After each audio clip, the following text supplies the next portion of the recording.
Paano ba magbenta ng products? Okay. First, punta ka lang sa invoicing. Set mo lang yung opening fund mo kung ilan yung opening fund mo or change fund. Example, may change fund ka na 1,000. Then, open ship. Yan. First mo gawin, mag-new record. Scan mo lang yung products.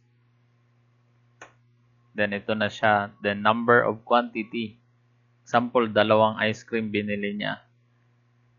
And then, yung cash tender.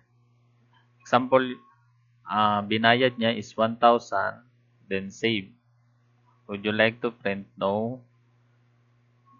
Click mo lang reprint. Then, thermal. Ito yung itsura kung may printer kayo. Ganito naman pag yung kalahating short yung i-print nyo. Ganito naman pag isang short yung i-print nyo. So, ulitin ko lang, new record. Scan mo lang yung product. Then, number of quantity. Then, cash tender. Paano naman kung walang barcode yung product? I-delete muna natin. Click mo lang tong add more products. I-search mo lang ice cream.